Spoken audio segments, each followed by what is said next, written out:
Kung good vibes ang hanap mo, dito ka na sa sigurado! Mula sa mga istoryang nagbibigay ng inspirasyon hanggang sa mga kwentong may dalang solusyon.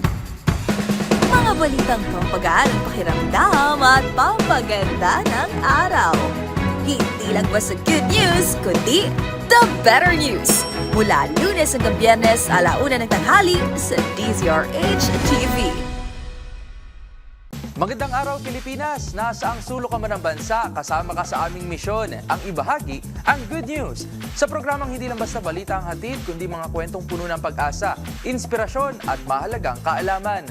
Live tayo sa DZRH TV Facebook, YouTube at DZRH News website. Ako po, si Rovic Manuel at ito ang The Better News. Una sa Pilipinas, una sa Pilipino. Sa ating The Better News ngayong araw, website-based application para sa travel tax exemption, ibinida ng TIEZA. Germany naghahanap ng karagdagang skilled workers mula sa Pilipinas. Dagdag sahod para sa mga kasambahay sa Metro Manila, aarangkada na sa Pebrero. DepEd, pinalawak ang ALS para palakasin at mas gawing angkop ang pagkatuto ng mga mag-aaral. 6 na paaralan sa Quezon City, solar-powered na. 33 million pesos na halaga ng farm-to-market road sa Negros Island, binuksan. Format ng 2026 All-Filipino Conference, inanunsyo na ng PVL. At aplikasyon para sa Miss Philippines Earth 2026, simula na. Sa ating unang The Better News ngayong araw, para ito sa mga kababayan nating gusto ng simulang markahan ang kanilang bucket list na libutin ang mundo ngayong 2026. Ibinida kasi ng Tourism Infrastructure and Enterprise Zone Authority o TIEZA na one click away na lang ang pagbabayad ng travel tax sa tulong ng kanilang website. Narito ang detalye sa report ni Arnold Herrera. Muling nagpaalala ang Tourism Infrastructure and Enterprise Zone Authority o TIEZA sa mga biyahero na maaari nang mag-apply online para sa travel tax exemption at reduced travel tax. Ayon kay TIEZA Chief Operating Officer Mark Lapid, bahagi ito ng programa ng pamahalaan para sa ease of doing business at digital transformation. Mas mapapabilis nito ang aplikasyon dahil hindi na kailangan pang pumila ng mga kababayan natin para makakuha ng tax exemption certificate. Sa kasalukuyan, ang travel tax na 1,620 pesos para sa economy class at 2,700 pesos para sa first class ay hindi binabayaran ng mga piling sektor gaya ng overseas Filipino workers, mga piling Pilipinong residente na sa ibang bansa at mga sanggol na 2 taong gulang pababa. Saklaw rin ng tax exemption ang mga crew, mga government official na ipinadala sa work-related trip, gayon din ang mga delegado ng Pilipinas pagdating sa sports at mga eksperto sa iba't ibang larangan. Ilagay lamang sa search bar ang kanilang website na tieza.gov.ph pero pwede ring alternatibo ang paggamit ng eGov.ph app. Matatandaan naman na kamakailan, naghain ng hiwalay na panukala sa Senado upang buwagin ang travel tax para sa mga sakop ng economy class. Para sa DZRH TV, ito si Arnold Herrera. Una sa Pilipinas, una sa Pilipino.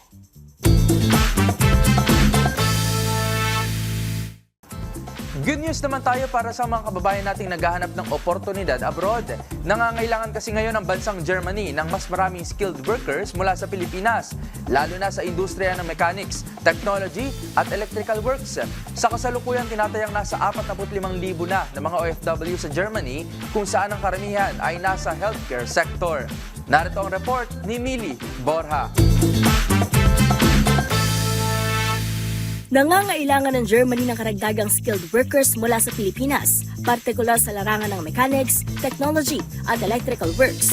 Ayon kay Migrant Workers Secretary Hans Leo Kakdak, target ng Germany na magpalawak ng pag-hire ng mga Pilipinong profesional upang matugunan ang pangangailangan ng kanilang lumalaking ekonomiya. Binigyan din ni Kakdak ang matagal ng commitment ng Germany's International Labor Standards, kabilang ang pagpapatupad ng ethical recruitment, proteksyon sa karapatan ng mga manggagawa, at pagtitiwasay sa mga pantay-pantay na pagtrato sa mga dayuhang empleyado. Sa kasalukuyan, tinatayang umaabot na sa 45,000 ang bilang ng mga overseas Filipino workers sa Germany na karamihan ay nabibilang sa healthcare sector. Para sa Deezer HTV, ito si Mili Borja, una sa Pilipinas, una sa Pilipino.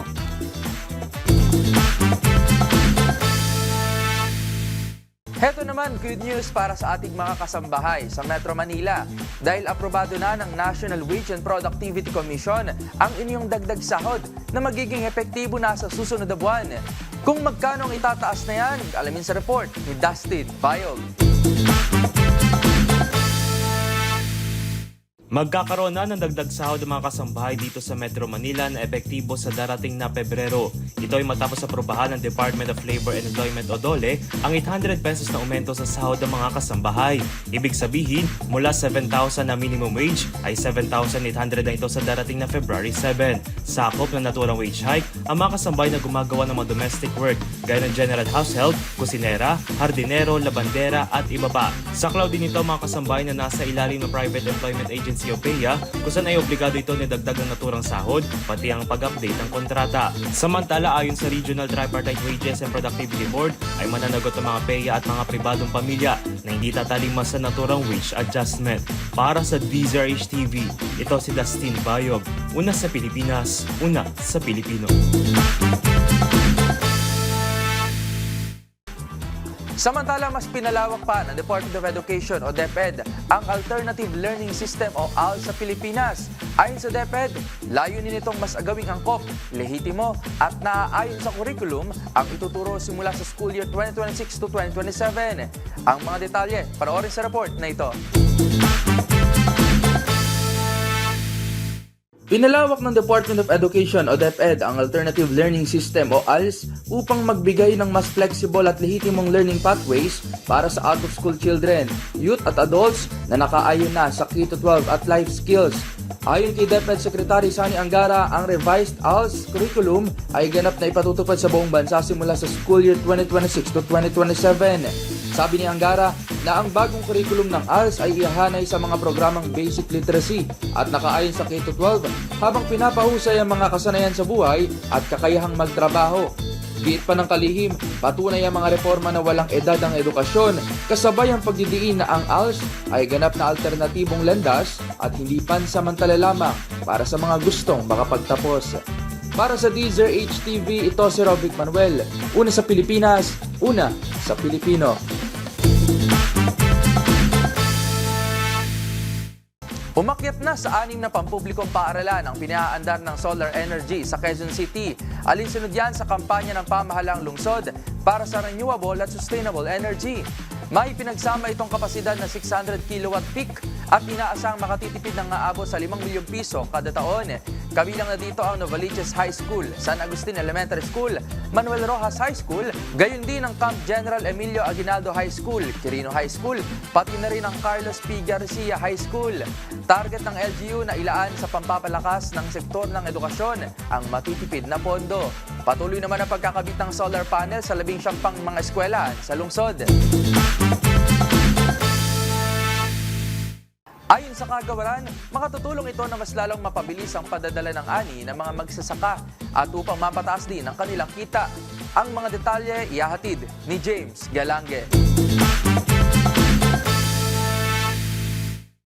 Pinangunahan ng Department of Agrarian Reform o DAR ang pagbubukas at turnover ng pinakabagong farm-to-market road sa Negros Island na nagkakahalagang 33 milyong piso. Ito ay may haba ng 1.26 km na matatagpuan sa Barangay Cabcaban, Bendoy, Negros Oriental na siyang makatutulong na mapabilis ang access ng mga magsasaka sa mga pangunahing pamilihan ng probinsya.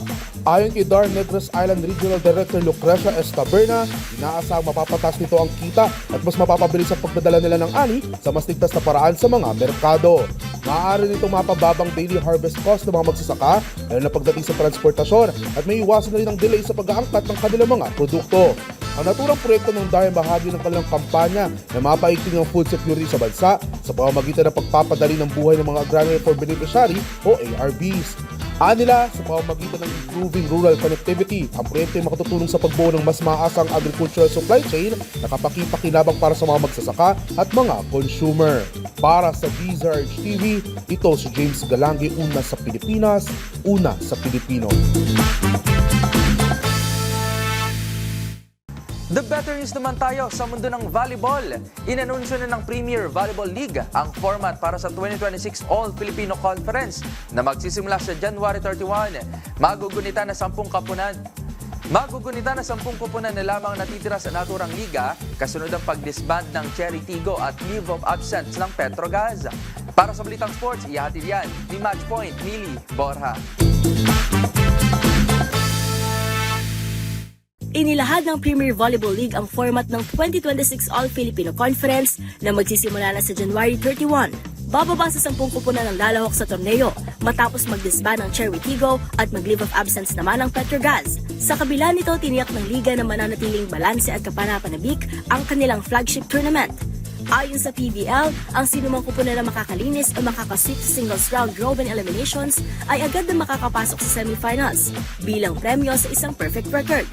Sa oras naman na walang makakagawa ng sweep, ang 4 na nangungunang kupunan ay maghaharap sa qualifying round knockout matches. Ang mga mananalo ay abante sa susunod na round habang ang mga matatalo ay babagsak sa play-in step ladder. Isang bagong yugto sa torneo na magbibigay ng ikalawang pagkakataon sa mga kupunang mangunguna sa ika-5 hanggang ika-10 pwesto. Mananatili naman ang FIVB Team Classification System bilang batayan ng team rankings, gaya ng mga nakaraang PBL tournaments. Gagamitin ang single round robin format sa semifinals at ang dalawang naungunang kupunan ay magtutungo sa best of 3 finals na gaganapin sa Araneta Coliseum na inaasahang magtatapos sa April 28. Magbubukas ang aksyon sa January 31 sa pagharap ng Galleries at Signal habang inaabangan din ang unang pro team up ni na Ea Laure at Sisi Rolina para sa Akari. Samantala, itinuturing na mas malakas na ngayon ang NX LED matapos maabsorb ang core ng Petrogas na pangungunahan ni reigning All-Filipino Conference MVP Brooke Vansickle. Target naman ng Kinmay ng pinakamatagumpay na kupunan sa liga ang makabawi matapos mabigong makapodium finish noong 2025. Para sa MBC TV Network News, ito si Mili Borja ng DZRH TV, una sa Pilipinas, una sa Pilipino.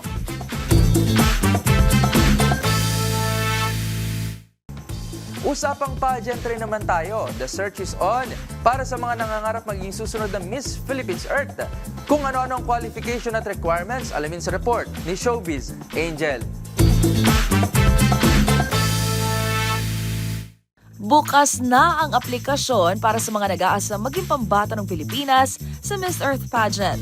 Love in Action ang tema sa 26th edition ng Miss Philippines Earth para sa mga Filipina na edad 18 to 26, minimum 5 feet 4 inches in height, at least a high school graduate, single at no kids.